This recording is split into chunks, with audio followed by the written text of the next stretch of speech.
All right, we are back. Hello, good day. It is another Monday, and boy, oh boy, a lot has transpired since our last podcast. A lot has happened in 7 days. Let's go ahead and start. Uh, Thank you for tuning in to the HEF podcast. The HEF is the Home Education Foundation. It is an organization started back in the mid 90s by Brenda Dickinson, who's been the lobbyist protecting home education rights since the 1980s, over, well, 40 years. Um, and all of the work is focused on putting parents first, parents' rights to educate their children how they see fit as uh, at the apex of our focus, and making sure that legislation and legislators understand the importance of those rights as we try to update laws or make laws or correct laws, and look at language very specifically, trying to make sure that it doesn't take away any of those rights or infringe upon them or reduce them in any way. And so that is our focus. And a lot of our conversations here tend to be around education, educational subject matter, or parents' subject matter, or things going on in the arena of politics subject matter. So that's what you can expect to see. We're going to start off today, as we usually do, by saying thank you to our top sponsors. We have Arete, FPEA, which is the largest, I think it's the largest in the country, isn't it? As far as homeschool conventions. And then we have Fisher Precious Metals, and we're so glad to have all of them as our top sponsors and our title sponsor. And also, we want to give a special thank you at this moment to our other sponsors, all of the families that donate through our support page. That's flhef.org/support. For as little as a cup of coffee a month, you can be a part of what we do and show us the support as we walk through the Capitol or hop on calls, and we're advocating behind the scenes constantly between the scholarship funding organizations and the districts and the Department of Education and parents and people with missions that align with ours. There's so much that's going on, and you can be a part of that for as little as a cup of coffee a month. I think there's 150,000 last that I saw. I think that's an older number. I think it's going to be higher now whenever we get the next numbers out. But if we just had even a fraction of that supporting us, we would be set off. We are we're not funded by big pharma or anything huge dumping money into Trump or Elon. If you're listening, dump some funding in there. We have a 501c3 or anyone else who wants to. All right. So today is Monday, November 11th, 11/11. That is a special day on the calendar. It is Veterans Day. So we want to tell a special thank you to all of our veterans out there. We love you and appreciate you. More than you know, I have a number of veterans in my life, and something I really appreciate about them is they're typically very reality-based people, and especially if they've served outside of the U.S. Overseas, they have a very unique perspective on life in other areas, and I value that a lot in my life. And so I thank you for your service, and I thank you for what you do and what you did. Yeah, hats off to you. Thank you. Brenda, Crystal, you want to add?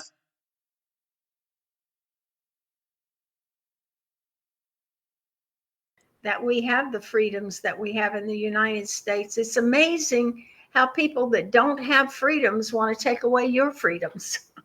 I mean, we see that in the Capitol. The people that enjoy the freedoms are on board with us, and the people that want to take away our freedoms want them to just dissipate. So, I mean, other countries don't have the freedoms that we have.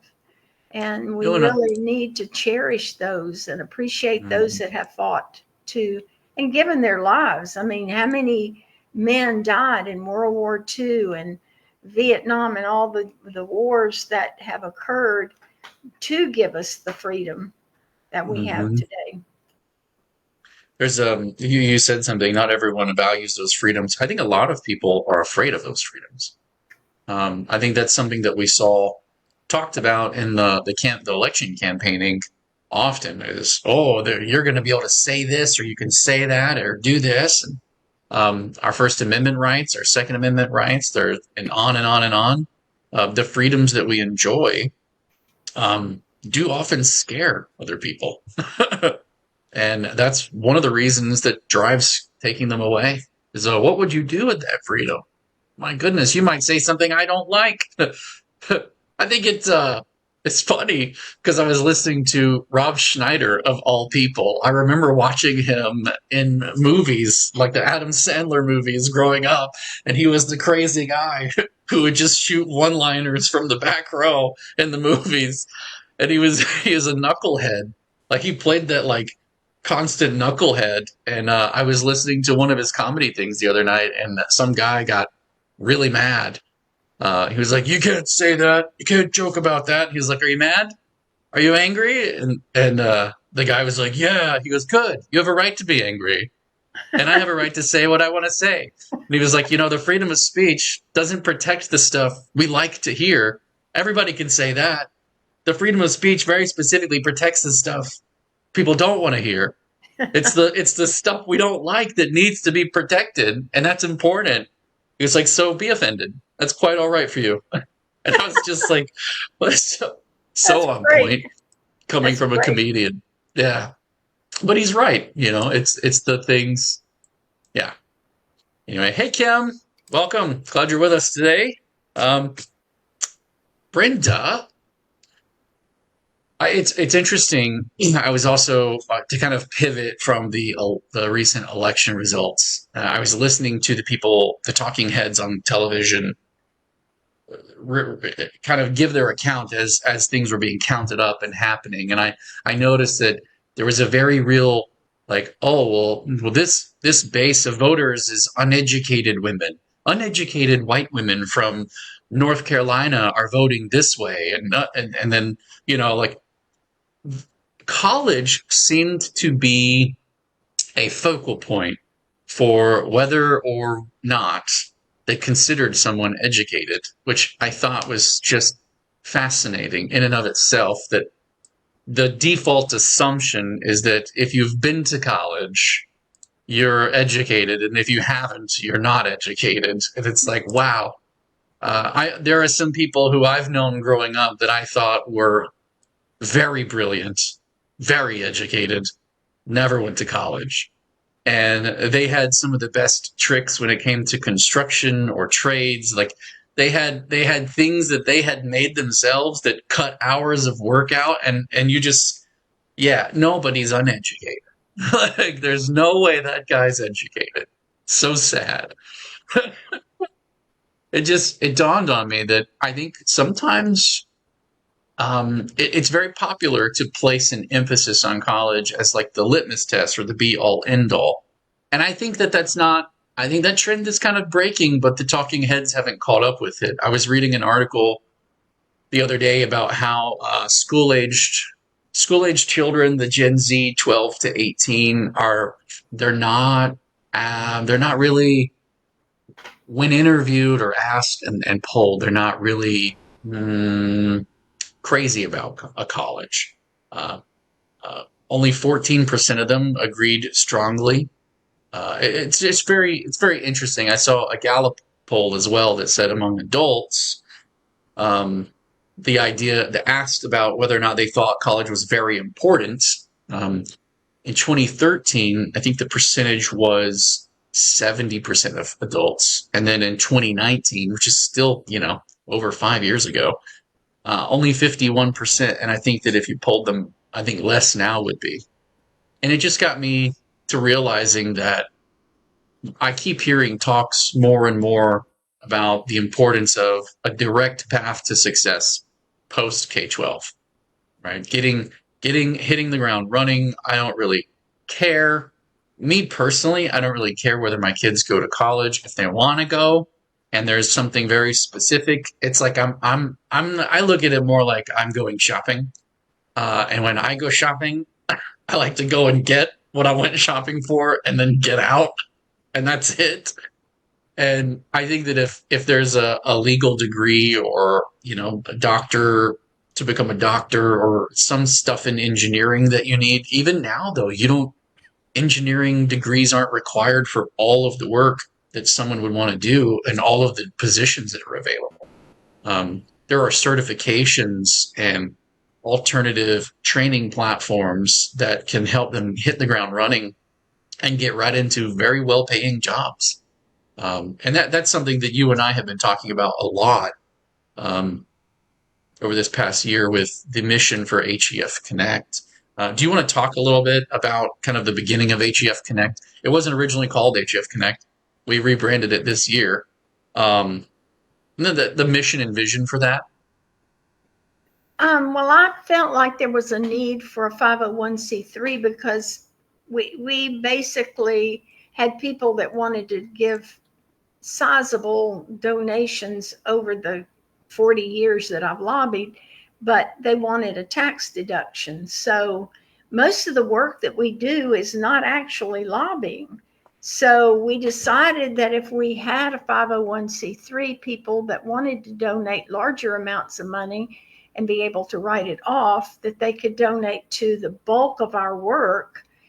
But the vision that I had was for starting that was to educate our families who have children that are completing their home education program and they don't know what they want to do, to provide a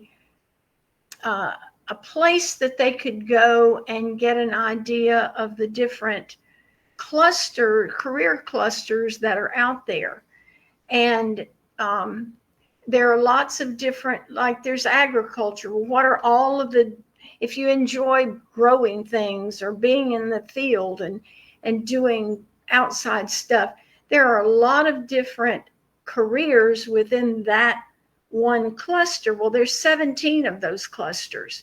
IT is one, trying to think, medical is another one. It's been a while since I've looked at all of the cluster names, but within all of those various clusters, there's just lots of career paths. And so where do you go? Where does a parent go to help guide their child into what their, as the Bible says, their bent is, what is their interest, what are their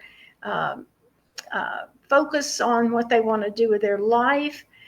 Where do you find that information? And I couldn't find anything out there. I started working on this probably in 2013. And I discovered that in the state colleges, there are some pathways. For example, dental hygiene. You can go get a 2-year program to be a dental hygienist, and then you have to pass tests to get licensed to do that. So there are licensed programs out there. And then as I dug deeper, I found out that there's industry certification programs. Industry certification programs can be obtained in a number of ways. One thing I discovered is that if a child loves working on cars, he can go to Pep Boys or Tires Plus. They'll hire high school graduates and they train them in the field. And then you can study about the different ASE certifications. So brakes may be your first level. You learn about brakes, you go take an industry certification exam, and then you get a certificate. And then if you want to go next, I don't know what the next is, but let me just guess, air conditioning. Then you go take an exam and you can get that certification. When you get all of those stackable certifications, you end up being an ASE certified mechanic. You can go anywhere in the country with that certification, and every employer knows exactly what you know.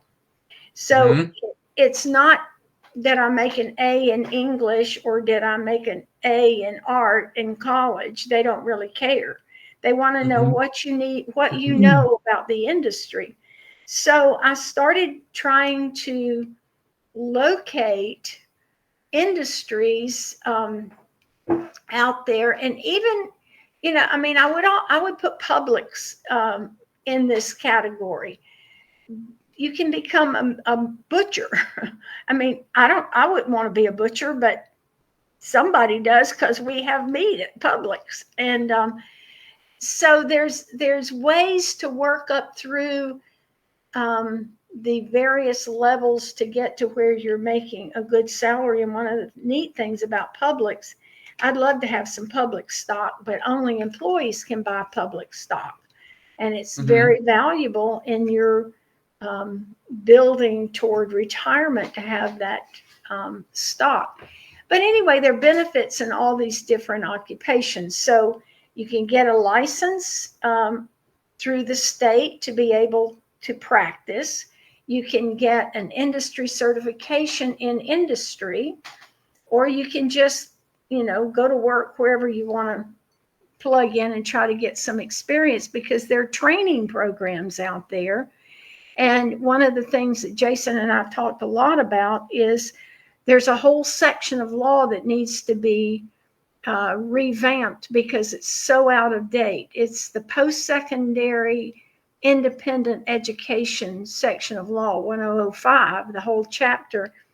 But in order for training programs that just come in to teach you up-to-date current stuff through private companies that can make changes overnight or at the end of the week to keep you up with cybersecurity or Microsoft, um, whatever those Microsoft certifications Mhm. are. You get certifications through those programs. They cannot practice in the state of Florida or offer those services to training program services to students in the state of Florida without being some sort of an institution. And if it's offered to high school students, they're not supposed to sell in the state of Florida because they're not a legitimate school. So that needs to be changed. We've got some ideas on how to do that. I wish I was 10 years younger, because I'd love to tackle this. I'm really kind of passing the torch to Jason and just helping him as I can with this. But we have somebody on our board that has an IT training program for cybersecurity, and there are other Mhm. programs out there. And what our board member has said is that she looked at all the CAPE industry certifications that they've approved at the federal level. And so the states adopt those. Those are the things that are taught in high school or in college, but they're so out of date. Microsoft doesn't even offer some of those certifications anymore. So the wheels of education and government, as I've said before, are oiled with epoxy. And you've watched the way bureaucracy works. It's in Florida, it's not that they're bad, it's that they've got to follow the laws, and the laws are outdated, and they're doing what they're told to do and what the law says they have to do, but they're way, way, way, way, way behind in what's happening in the world. So that Yep. needs to be changed. But what we're trying to do is bring together a website that provides those opportunities. Say somebody wants to be a pilot, an airline pilot. Well, you have to start with taking classes somewhere to learn to fly a plane. So where are those places in Florida? How do you find those things? So Zeal for Learning, which was the original name and has become HEFxConnect, it's kind of a separate part of what we do as HEFxConnect right now, where we're building our community. We are educating people and helping and advocating where they have issues. That's a big part, and it's an important part. But the other part is kind of post-secondary. You can get into some of the careers beginning when you're 16. But one that we found that's really great, and it was kind of helped develop by a homeschool dad initially, is and skills. And we've talked a little bit about that. And that's a training program that really Mm-hmm. is very inexpensive. And in a matter of 2 months, you can have 6 or 8 industry certifications when you finish and take the exams. And they put you Mm-hmm. immediately to work in a, Yep. or give you, they don't put you to work, they give you um, interviews with Mhm. companies that they can Yes. line Right. you up with. Right. Right. Right. Right. So I then, think of it's course, the company decides. yeah, it's interesting because I think I was reflecting back on what I was saying earlier about college, and I want to make it clear I'm not anti-college. I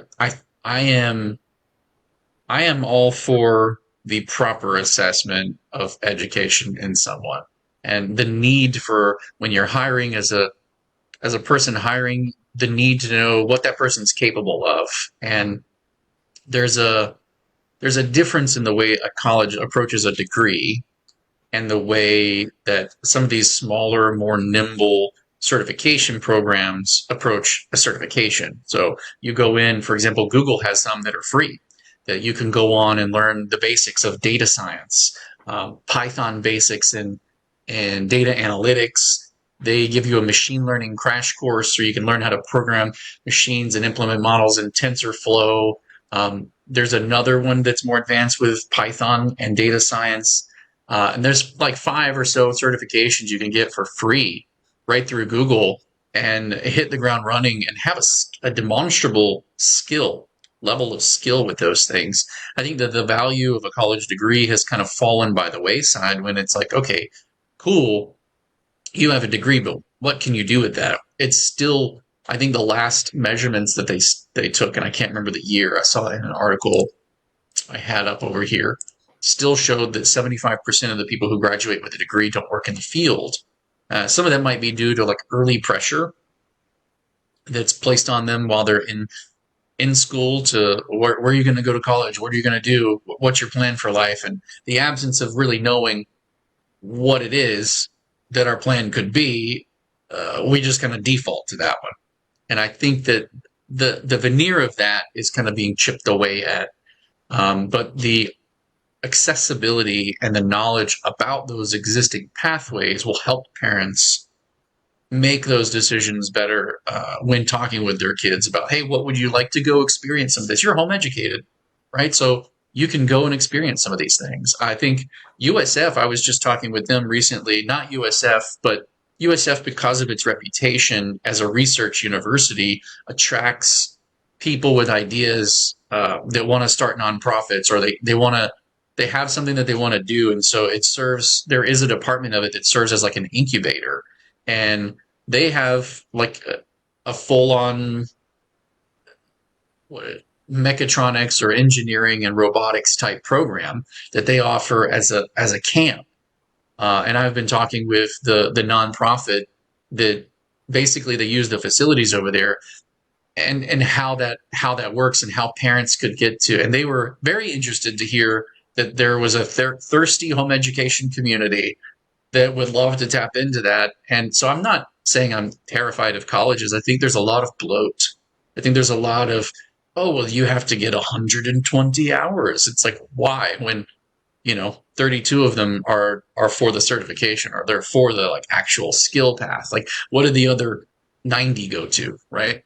Well, cha-ching, cha-ching, they want your money. So, they're going to create a robust program and you got to do all of it, of course. And I think that's what makes alternative paths a little bit more nimble and a little bit more flexible is that they're not trying to cram this whole repertoire of stuff down your throat. You can go in and get that certification and get out, Yeah. right? And then if you go ahead. I was just going to add to that I think one of the main goals of this part of HEFxConnect is to just let people know what's out there because there are not every industry is going to require a college degree. But college might just be the default mindset that a lot of kids have if they don't know that there are other paths, there are other options. Um, and as they explore things and they find something that really interests them, there might be something they didn't even know existed. before that. Exactly. Or they might kind of have an idea of what they want to do, but they don't really know. Like, just to throw out an example, I knew I wanted to work with animals, but I had no idea that there was a career path to being an animal trainer. Like, what do you even major in for that? Like, is there?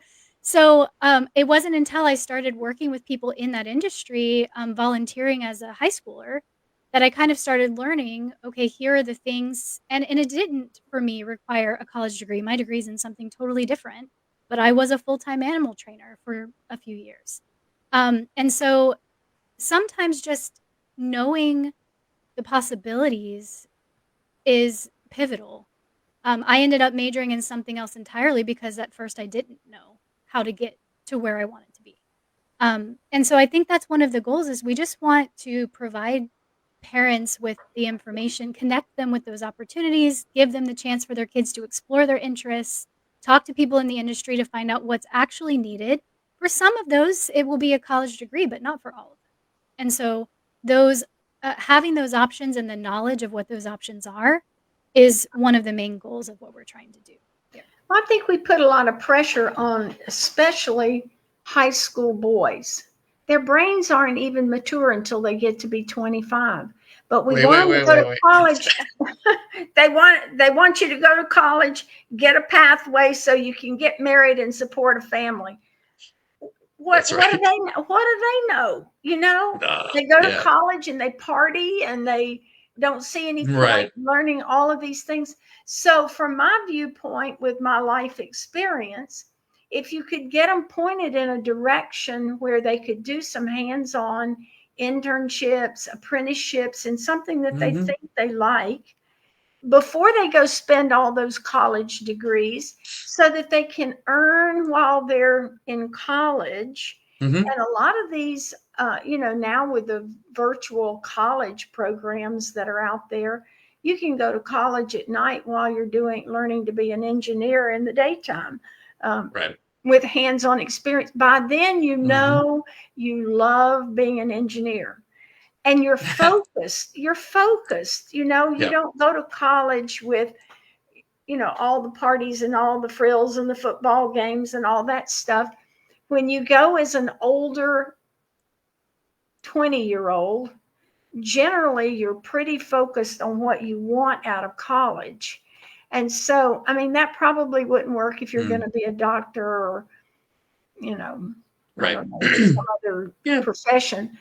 But if they don't know what they want to do, getting into some of these programs that let them experience the industry and find their niche, I think is a great way to do. When we went to AmSkills, there were several of those students that came through AmSkills, and they didn't want to go to college, but they loved what they were doing. And then after they got into it, they went on to college and got a degree. Right. Well, they knew what area of that college they wanted to kind of go to. And I think I remember back being, so I wasn't planning to go to college. I was a dirty little white boy from Alabama with no money and no prospects. And there was a man at church who kind of took a heart to our family and the situation that we were in, and he helped me kind of start my first year at a college down here in Temple Terrace, which was one of the vendors actually at the TBHC conference. Shout out to Kim. Thank you for being with us as well. And I wasn't going to go to college, and I remember being pitched like, oh, if you have a degree, at least a bachelor's, you make X number of dollars an hour more than somebody else, and all this stuff. And I went and didn't know what I wanted to do. So I was like, well, I'll major in history. And then I thought, oh, well, what do you do with a history degree? I don't know, nothing. So then I switched over to like Bible. And then I was like, okay, I switched from Bible to communication. And then I thought, well, I was listening to one of the communications professor talk. He was talking smack about his own field. And he was saying like, people with communications degrees, by the way, it's not communications, it's communication. Communications is electronic stuff. We talk about the art of communication. And I was like, oh, that's valid. He said, but every time you hear somebody with a communications degree, what are they? It's like they're always interviewing a cheerleader from one of the football teams or something. I got my communications degree. And I was like, oh man. I was like, well, what am I supposed to do now? I'm like 70% of the way through this thing. What now you tell me?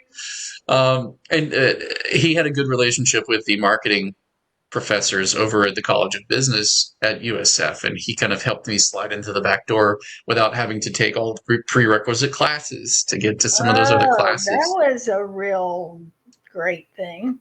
So I graduated with my electives were actually a bunch of really useful classes I was able to take as electives from another place because of him. That I would have just had to cram with something else. But the majority of my basic degree, just in communication, wasn't really that useful. And that kind of switching. Oh, now I'm 70% of the way through and I've paid for all of this. And now I realize where I need to be or what I want to do. But it's too late unless you want to start over. And, yep. Yeah. And I did the same. Well, I switched my major 4 times, but I did it all within my first year of college. Because I started as a biology major trying to go pre-med because I thought I wanted to be a veterinarian. And as it turns out, the medical side is not what I wanted to do. All of that is really useful to know beforehand. If you can, like Brenda was saying, if you can get into an industry and feel it out, there are tons of opportunities for that. Everything from certifications to volunteer opportunities. Get in and feel it out first. And then, like Brenda said, you can go more targeted to college, knowing what you need, knowing what you want to do, and save yourself a lot of time and money. Yeah. Don't do what we did. Deline Howell says, I have a very expensive college degree that I'll never use. I wish I had realized there were more options back then. My kids will know about all the options. Let's see. Kim said something. There's so many paths that exist. That's good. Kim says, not to mention the opportunity it provides for students with special needs. They may not be on a path for college, but they are capable of completing a certification. It gives them an opportunity to have a successful career without pressuring them into a college situation in which they wouldn't likely be successful. So, yeah, that's a good point. That's a really good point. To that point, I was talking to somebody from AmSkills, and they're going to try, they probably already doing it. They're developing a program for students with autism I'm not even sure I can explain what it is, but soldering stuff for electronics and building those kinds of motherboard things. There are industries that need that, but it gets boring to somebody that isn't focused in, but a lot of autistic kids just keep doing the same thing over and over and over. Yeah. And it would fit them very well. So that would give them a pretty good career path and a pretty safe environment for them to, go to work. So yeah, I want to be very careful again to reiterate, because everything that I say, I don't want it to seem like we're ganging up on college. We're not. We're not ganging up on college or university. We're just broadening the opportunities. We're not making the choices. Yeah, and I think from a higher perspective, there's an importance to look at life as a whole. Like, my goal as a dad is to get my kids to be critical thinkers, to have a moral compass. I want them to put God first in their lives. That's what I want for them. And then I want them to be formidable. So I want them to be critical thinkers. I want them to know how to understand and find knowledge and question. And then I want them to be formidable, be aggressive when they need to be a follower when they need to be a leader when they need to be, and know the difference. And when I look at it from that standpoint, that is an educated person to me. Like, that's a person who can access wisdom, and they can find knowledge, and they can lead a successful life. Insert into that a skill in this or a skill in that, and now you're useful as well. And I'm not saying everybody has to have my view of education, but when I look at it, that's what I look at and see. And I feel like colleges are so full of extra programs because they want your money, and they want to your student number can get X amount of money from the government and put this on a loan and don't worry, you'll pay it off eventually, blah, blah, blah. Like, it's a game of money. And eyes wide open on that is all I really am interested in. But I'm also interested in parents being able to know. I think Proverbs says, "Without vision, my people perish." Right? When you don't know the path, you default to the one you do know, even if it's a bad one, like, or even if it's one that isn't going to go so well. It's kind of like, it's the only path I know to take. So I think access and information about those other paths is really important that the parents have access to. And that's why I love what we're doing right now, building out this area of the site under the opportunities section to connect parents with those opportunities through HEFxConnect so they can see them. Vision. I mean, that really was what I felt when I started the 501c3 is that, and I went around and talked to support groups and tried to expand their understanding. Go see what your community college offers, because there are different ways for your student to get higher education. And here's some of the career paths. And you mentioned Mike Rowe earlier. Well, his are like dirty jobs typically. Sure. But there's a whole lot of jobs out there that aren't dirty that you can get into a career path and earn a lot of money. I mean, and you don't have to put a lot of investment, but nobody knew about those things. And because we've been hammered so many years, college, and that was the only pathway. But it was interesting during the period building up to the election, some of the people that were TV were going out interviewing people, and there was one girl interviewed, and she said she was going to vote for Trump, and they said, well, why are you voting for Trump? And she said, well, I just finished my college degree, I can't find a job, I'm living in my parents' basement, and there's no prospect for me to be able to get out on my own. I want somebody that's going to help create more job opportunities. And so, here's the proof in the pudding. How many of those degrees actually lead to employment? And, our heart is to try to help parents identify those places. And if parents don't know what's out there, they don't know how to direct their children. And so that's what our heart is. And oh, by the way, if anybody out there is going down this same path and wants to help, please let us know that you want to join in and help us expand this area, because we're searching too. We've connected with some people. So that's a good point. That is a good point. And I want to, because what you just said doesn't say enough. I'm going to dive into that. Okay. We, being a 501c3 nonprofit, we can satisfy some of the students out there who are looking for Bright Futures credit for your Bright Futures hours.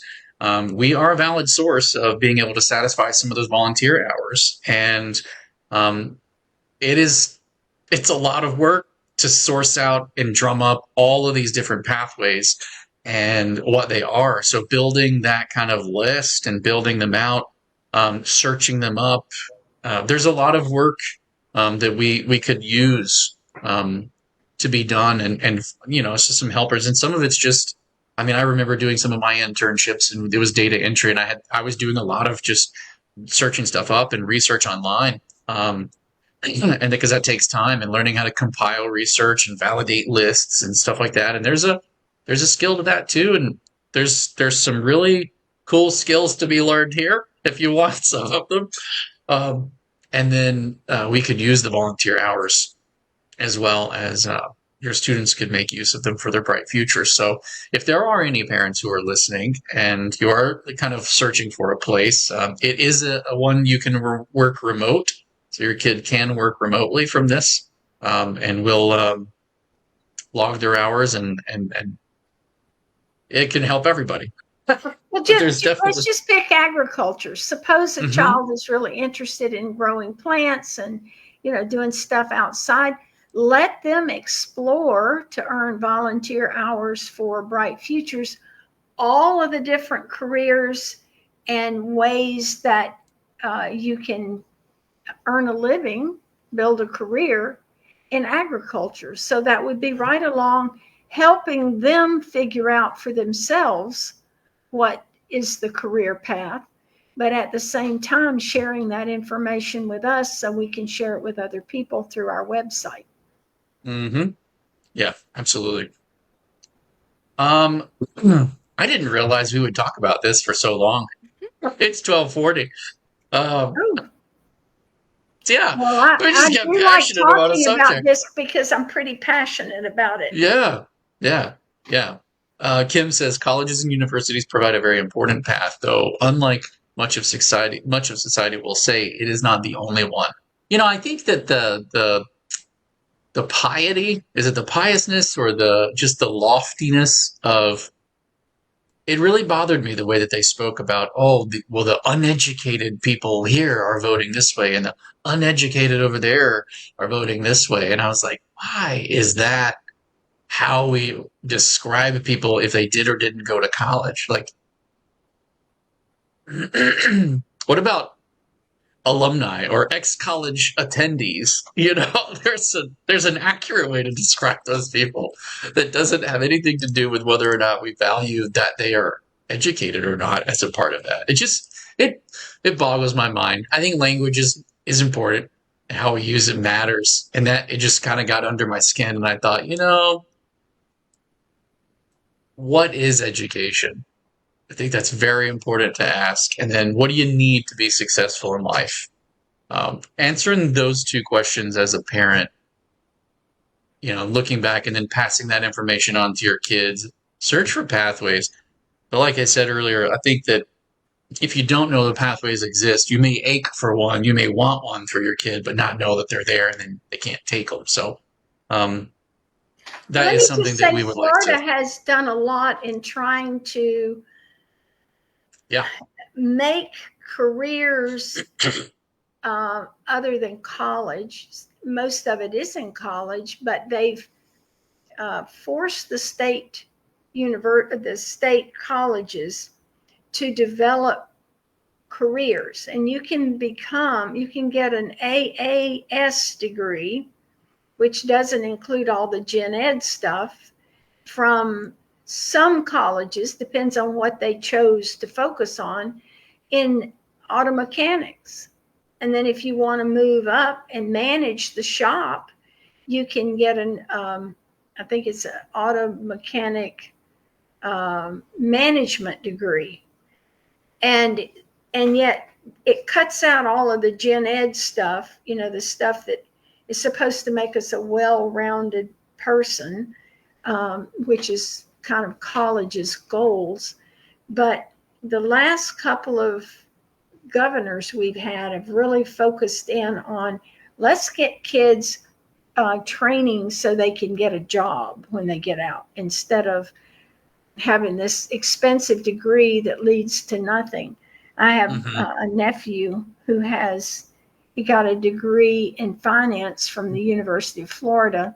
The best job he could get was a bank teller. Well, you don't need a degree to be a bank teller. And so then he decided to go back and get his master's and became a CPA. And he really didn't like being a CPA. So now he's working for a company and he's handling their financial stuff, but he's out in the field counting poles and, nails and doing inventory, and he loves it. So he didn't need that degree to do that. He didn't need to go through all that CPA training to do it. But, he supports his family and loves what he's doing. So I think that's the kind of career path that we need. And actually, there are some financial components that are taught in state colleges in an AA degree. So you don't have to go all the way through to the end. So it just behooves parents to look at what the state colleges are offering. Sure. And, maybe that person that took the office management AA actually loves doing CPA work, and they go on to college. So, it's just, you just kind of need to find your niche and what it is that you want to do in life, and then you're happy. Nothing is a job if you enjoy it. Right. Yeah, it's true. It's interesting because I was talking, I was on the FHSAA, oh my word. PLAC, Yes, thank you. And Public I was, Liaison Advisory Committee. yes. And I was talking with one of the gentlemen because we had a break in the meeting, but in between the hearings that we were listening, being a part of. And I was like, well, what do you do? Tell me, like, you're a referee and you're able to make it to all these different games and you've spent all this time in sports. Like, how did you do that? Like, and he goes, well, I've always loved playing football and I've always loved being in football and I just wanted to stay around it. He said, I got a really good paying job at the railroad. Pays really well. I get up, I'm out there at 4 a.m. I check the carts. I walk the carts, I check the carts, I sign off on them, and I'm done. And I get paid really well. And I was like, Who would have what? ever thought? Yeah. And so I looked it up, and they, 70 to 90K, and then they have to have some mechanical ability, but like there's, I think, just a high school diploma really is basically the entry level starting for what you need, and then being willing to get up at 4 a.m. and walk and look at carts, and you have to have some mechanical understanding of what looks right and what doesn't look right, and things like that. But it's so important to know, to be exposed to, and to know what is available and what's out there, because it's really, man. Elevator mechanics make a lot of money. Yeah. Yeah, who would have thought? I have been frustrated in marketing, so I got to be honest. Let me spill a little for a second. I do some of the workshops, the digital marketing workshops for the Small Business Development Center of Hillsborough County, and I volunteered and taught those classes for a couple of years there, helping small businesses kind of understand the internet and how it works and how to get their business successful and kind of what the building blocks are that they needed and how to stack them, and putting a plan together and how to work through their plan and develop a budget and use it, et cetera, et cetera. I had an experience at least once where I taught the workshop, and 2 weeks later I taught the same workshop to a different group of people. And it was a completely different workshop, even though it was supposed to be the exact same workshop. And it was how to do social media advertising. And that's because overnight, this stuff changes sometimes. Within a couple of months, the algorithms are different. They have to be. And it's a constant thing. And it is just mind-boggling to me that a thing that's constantly changing, that you constantly have to keep up with. And it takes 1 to 2 years to get a college curriculum put together and approved and implemented. And I'm sitting here scratching my head because I also have friends who are professors in marketing that I would go and guest speak at their classes. And I was on the board of the American Marketing Association at USF. So I got to see a lot of this from the back end, and I'm like, they can't keep up. The information that they're being taught cannot, literally, just because of the physical constraints of getting that pass, can't keep up. And people don't know this. They're not peeking behind the curtain to see the man pulling the levers and pay no attention to the great Oz. Like, they don't see it, but that information is literally useless in a couple of weeks. Yeah. Useless. Yeah. And I think that's the case for a lot of industries. But I think that the assumption when you're going to college is that you're receiving up-to-date, the latest information that's going to be relevant for your industry. But because, like you described, the approval process, the bureaucracy involved with approving curriculum and getting a class approved and put on the schedule, all of that has to happen over a period of time. It's a process. And so I think that's going to be the case with a lot of industries. Any rapidly changing industry is going to have that issue when it comes to college. Yeah. Everything from technology change in the legislation is so that the companies that are on the ground doing this stuff have the capability of changing in 2 weeks, as you said, or changing to their employees to keep them up to date. But you can teach some basic stuff in college, but like I said, that our board members said that looking at all the industry certification that comes down from the federal government, is half of them are no longer taught or used. So we're teaching kids that are paying to get an up-to-date education out-of-date skills. And that's very frustrating. So that's why I'm hoping we can expand some of the legislation to have, instead of the Department of Education, that also they do their best, but they operate under laws. And until the laws are changed, they have to do what's in the law. So I think that's, good reason for us to continue working in this area to help change things for kids. And absolutely. And then there's sometimes things are unpredictable. Like if you look at the early 90s, C++ and C++ were the programming languages that were popular. Python existed, but like 1991, but it wasn't popular until 2010. It's wow. 20 years later. And that's when it first kind of was like, hey, this is useful. It wasn't popular yet. It was just kind of like, hey, this is kind of useful. Let's use this for this or use this for that. And it didn't until like 2019, 2020-ish, like it then meteorically took off. Like it is kind of the standard of language use now. You can make all kinds of apps and all kinds of stuff in it, but seeing that, I mean, you may have been in college in the 90s and gotten access to it, but you weren't necessarily taught it because other programming languages were the ones that were primary. Anyway, I'm being a nerd on just programming language and stuff like that, but things take shifts. And when shifts happen and they're major, being educated will allow you to be adaptable, but having that specific information, it's so key. And I know it's specifically in information and technology, it's really hard for colleges to keep up. And I think certifications stay on top of that stuff because they have to, because they go, okay, here's what's changing. Here's new holes, here's patches, here's that. And they have to stay up on that in order to continue to give the certification. So I just think it's a valid way of getting there. But I'll stop being a nerd and I'll go back to being a normal talking head. Well, I just wanted to say that the degree that I got isn't even offered anymore. How many times is your degree no longer needed in the industry? Because what was your degree? Home economics.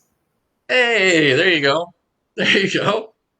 Yeah, I don't think they offer that one anymore.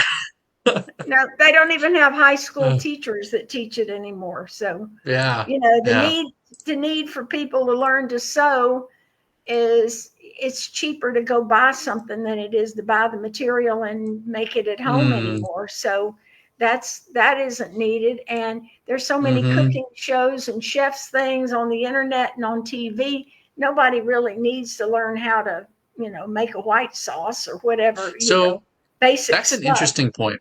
That's an interesting point because I think that many, many, many fields are experiencing that same thing. They just haven't been let go of. They let go of home economics. They're like, okay, great. You have your cooking shows. They'll tell you how to cook. I get it. But there's many things that are very, very, very, very similar to that people still go to college for, but you could get access right on YouTube. Well, it's interesting. Just to add one more example, my degree is in fiction writing, creative writing, and I'm an author, so technically I use it. However, most of what I actually use in practice, I did not learn in college. I learned oh, that's true, years afterwards by finding successful authors on the internet and taking workshops from them. And I eventually developed a mentorship relationship with an author who was a contest winner. And I learned more from his workshops than in my entire 4-year degree program in fiction writing. And part of it, I really didn't need the degree. I didn't. I really did not. I had a good time in college and but I enjoyed studying it. But then when I got out of college, it was like I had no clue how to use that to actually be an author. There was this like vast ocean between knowledge and practical application. And even the knowledge Mm, itself was more conceptual than practical. The practical techniques I learned through online workshops that I could have done without a degree at all. So I think knowing those options, knowing that there are other options can be so important. Like I didn't even know that that kind of thing yeah, existed. And when I was in college, honestly, it didn't exist because the internet then in 2002, because right. I'm old, was not Escape. what it is today. You can Hello world. find so many online resources that have a Okay, wealth of knowledge that just didn't Exactly. exist when I was in college. you made my brain scroll. My son was repairing a dishwasher. He was doing handyman work. He was repairing a dishwasher. I said, "How did you learn to do that?" He said, "Mom, there's a YouTube video for everything." There Everything. is. Yeah, There is. there And a is. lot of these are actually There is. free. The workshop I Yeah. took with this mentor, it was a year-long workshop, but I did it for 3 years in a row, and I ended up being in his, like, elite program that was by invitation only by the 3rd Mm-hmm. year, but it was all free. It was just him out of the goodness of his heart offering this, but there were Wow. criteria to get in, and you had to be Mm-hmm. willing to do the work or you got booted. But it Mm-hmm. was completely free. So it's not even, like a cost threshold for many of these things. Yeah. Huh. That's a You great made example. my brain scroll whenever you were talking about some of The that year stuff that we and actually went the through that. year. Yeah, and I was like, oh my goodness, It's Netscape, been 20 years. Hello World, MySpace, and then I was like, wait a minute, Instagram just added music to their profiles, like the They're old circling back MySpace. to I was like, MySpace. we're going back to like we're innovating now, and the innovation is to go back to what We've lived MySpace long enough was to because of see that, the cycles happening. right? Yeah, Well, let scary. me throw in one thing that just came to Yes. mind as Crystal was talking. People that would like, or students that would really like to get into writing, if we had a list of home education parents that have kind of gone the pathway like she has, if they would serve as mentors, not necessarily teaching them the how to's, but to guide them into where you can find those types of training programs, we would love to develop a list of those people. You know, this person's in IT and they can tell you the best way to get into the industry. Yeah, I think that Mm-hmm. would be great because honestly, word of mouth is how I found out about the training programs that I went through, and I have figured out a way to make a side income as an author, which I thought was impossible. I do a mix of a lot of different things, but there is a valid path there. The same with the animal training stuff I did. I only eventually landed where I landed because I had volunteered and made relationships, and that's a path I've shared with other students who are interested in that. Here are the places that allow high schoolers to volunteer. Here are the types of experience it's going to be important to have if your end goal is this. Like people who have Mm-hmm. walked those paths have a lot of practical knowledge that, in my case, I just kind of stumbled upon over a process of trial and error. But it would be great to have that where the students can find those people and get that information. Yeah. I'm glad you did that because I know that early on you told such horrible advice Mhm. and you kind of bent yourself around the advice given to you that was very bad advice. Like, oh, don't work with animals. They don't even have souls. What use is that? And like, you'll never amount to anything if you work Yeah, I if you had do like over this. it wasn't my parents, but I had Yeah. some authority figures in my life that I respected shut down 3 or 4 different career paths. That's why I changed Hmm. my major so many times, one of the reasons. Yeah. Until I finally landed on something that I thought getting a degree in English would be versatile. I could do editing, I could teach, I could whatever. A degree in English really does nothing as I came to As find it out. turns out. And then I went back for my master's in English, thinking, well, surely a master's will do something for me. As it turns out, like I learned a lot. I made good connections. I had a good experience, but everything I do now could be done without either of those degrees. So, it what Oh, what my clients care about is my experience and ability to do the job, which I think is going to be the case in a lot of industries. So it's I think interesting that to know that. I think that what was interesting watching you develop that though was how you kind of made this switch from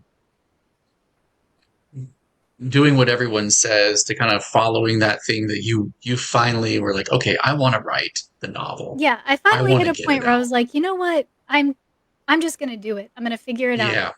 Yeah. Yeah, and little by little through the experiential parts of putting that together, it was like, okay, you developed your own knowledge, right? You developed your own useful repertoire What's of really information. interesting, yeah, what's really interesting about that is that now, after having been in the writing industry for a decade as a professional now, people hire me to consult for them and explain to them Mhm. how to do things.